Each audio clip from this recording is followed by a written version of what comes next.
जर हे कार्ड तुमच्याकडे नसेल तर तुमचा एस टीचा प्रवास बंद होऊ शकतो. आता एस टीमध्ये प्रवास करताना फक्त ओळखपत्र दाखवून अर्ध तिकीट किंवा सवलत मिळणार नाही. महिला, पुरुष, विद्यार्थी, पत्रकार ज्यांना नियमानुसार सवलत मिळते त्यांच्यासाठी NCMC कार्ड बंधनकारक करण्यात आले आहे.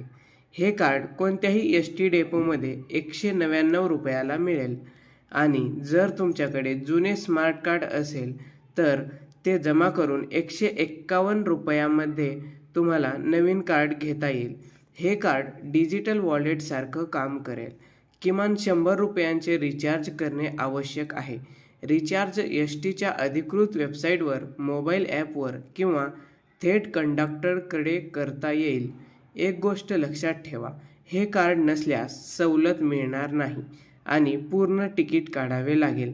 त्यामुळे पुढचा एस टीचा प्रवास अडू नये म्हणून वेळेत NCMC कार्ड जरूर काढून ठेवा. व्हिडिओ सर्वांपर्यंत शेअर करा आणि फॉर्मवाला ऑफिशियल या चॅनलला सबस्क्राईब करा.